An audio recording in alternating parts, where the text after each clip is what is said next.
নমস্কার বন্ধুরা, আমি মল্লিকাস কুকিং কিচেনে আপনাদের সকলকে স্বাগত জানাই।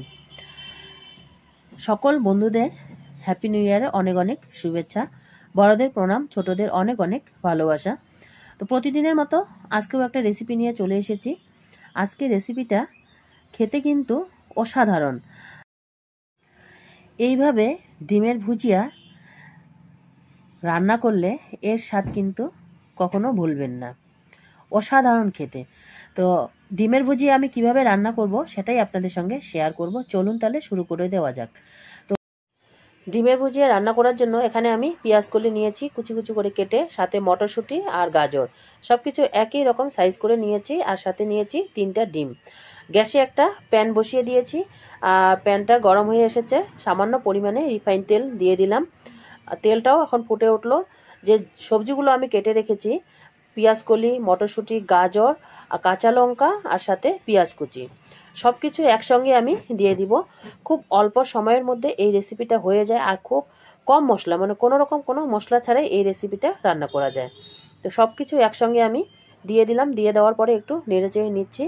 আর নেড়ে চেড়ে নেওয়ার পরে এখন আমি পরিমাণ মতো হলুদ গুঁড়ো দিয়ে দেবো। পরিমাণের থেকেও কম, একটু সামান্য পরিমাণে আমি হলুদ গুঁড়ো দিয়ে দিলাম, আর স্বাদ মতো লবণ দিয়ে দিলাম। দিয়ে দেওয়ার পরে আবারও আমি একটু ভালো করে নেড়ে চেড়ে নেব। সব রকম তো ভুজিয়া খেয়ে দেখেছেন, এইভাবে ডিমের ভুজিয়া একবার খেয়ে দেখবেন, এর স্বাদ কখনো ভুলতে পারবেন না। তো ভালো করে নেড়ে চেড়ে নিচ্ছি, হলুদ লবণের সাথে মিশিয়ে নিচ্ছি। কোনো মশলা ছাড়াই এই রেসিপিটা রান্না হবে। নেড়ে চেড়ে নেওয়ার পরে আমি সামান্য পরিমাণে একটু জল দিয়ে দেব, যাতে গাজরটা একটু সিদ্ধ হয়ে যায়, একেবারে সামান্য পরিমাণ। তো জল দেওয়ার পরে আবারও একটু ভালো করে নেড়ে চেড়ে নিচ্ছি।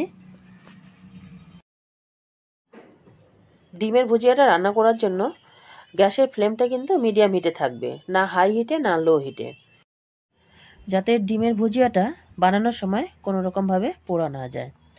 তো যে জলটা দিয়েছিলাম সেটা অনেকটাই শুকিয়ে এসেছে, আর পেঁয়াজকলি, গাজর, মটরশুঁটি ভালো মোটামুটি একটু ভাজা হয়ে গেছে। এই অবস্থাতেই আমি সব কিছু এক সাইড করে নিয়ে নিলাম।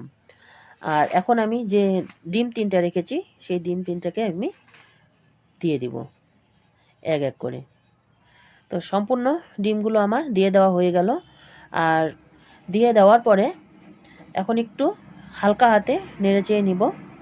আর নেড়ে চেড়ে নেওয়ার পরে ডিমের মধ্যে সামান্য পরিমাণে আমি লবণ অ্যাড করব, কারণ পেঁয়াজকলি ভাজানোর সময় আমি লবণ অ্যাড করেছি। এখন ডিমটার জন্য একটু সামান্য পরিমাণে লবণ অ্যাড করে দিয়ে দেব। তো লবণটা একেবারে ভালো করে ছিটিয়ে দিতে হবে, যাতে সব দিকে ডিমের চারদিকে ছড়িয়ে পড়ে। তো লবণটা দিয়ে দেওয়া হয়ে গেল। এখন ভালো করে একটু ডিমটাকে ভেজে নিব, আর সাথে সামান্য পরিমাণে আমি ডিমটা ভাজার জন্য তেল দিব। তো তেলটা দিয়ে দেওয়া হয়ে গেল। এখন ডিমটাকে একটু নেড়ে চেড়ে নিব, আর একেবারেই ঝুরি ভাজা করে নিব।